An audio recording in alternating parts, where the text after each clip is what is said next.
கர்த்தருடைய பரிசுத்தமான நாம மகிமைப்படுவதாக. ஆசீர்வாதமான ஒரு நல்ல காலவெளியிலையும் அனுதினமன்னா என்கிற வேத தியானத்தினால் உங்களை சந்திப்பதில் சந்தோஷம்.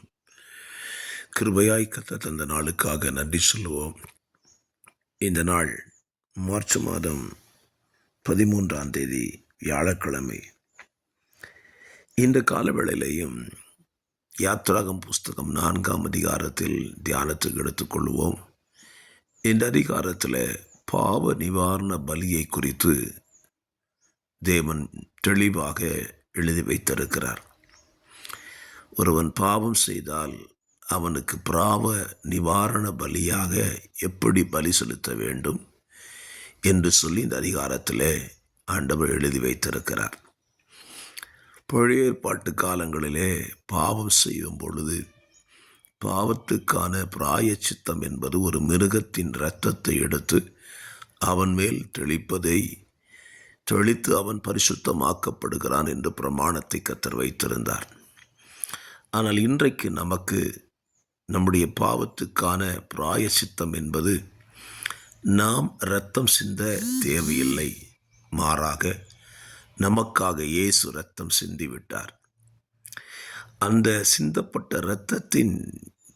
இரத்தத்தை விசுவாசித்து நம்முடைய பாவங்களை நாம் அறிக்கை செய்யும்போது அவருடைய இரத்தம் நம்மை கழுவி சுத்திகரிக்கிறது. வேதம் எப்படி சொல்லுகிறது அல்லவா? அவருடைய குமாரனாகிய இயேசு கிறிஸ்துவின் இரத்தம் சகல பாவங்களையும் நீக்கி நம்மை சுத்திகரிக்கிறது. அப்படியானால் பாவம் நீங்க நம்மை சுத்திகரிக்கிற அந்த இரத்தத்தை நாம் விசுவாசித்தால் போதும். இன்றைக்கும் உலகம் பாவ நிவர்த்தியை பெற்றுக்கொள்வதற்காக பல இடங்களுக்கு ஜனம் ஓடி அலைந்து கொண்டிருக்கிறார்கள். புண்ணிய தலங்களிலே போய் புண்ணிய நதியிலே குளித்து விட்டால் பாவம் போய்விடும் என்று நினைக்கிறார்கள். ஆனால் வேதம் தெளிவாய் சொல்லுகிறது, நம்முடைய பாவம் போக்கப்படுவதற்கு இயேசு கிறிஸ்துவின் இரத்தத்தை விசுவாசித்து அதை அறிக்கை செய்தாலே போதும், நம்முடைய பாவம் கழுவப்படுகிறது. ஆம், என்னை கேட்கிற அருமையான கர்த்தருடைய பிள்ளைகளே, பாவ நிவாரண பிராயச்சித்தத்திற்கான பலியை தெரிந்து கொள்ள நமக்கு உதவி செய்தார். நாம் அறிந்து கொண்ட சத்தியத்தை மற்ற ஜனங்களுக்கும் அறியாத ஜனங்களுக்கும் பகிர்ந்து சொல்லுவோம். அவர்களும் இந்த நன்மையை பெற்றுக்கொண்டு தேவ பிள்ளைகளாய் மாற கர்த்தர் நமக்கு அனுக்கிரகம் செய்வாராக.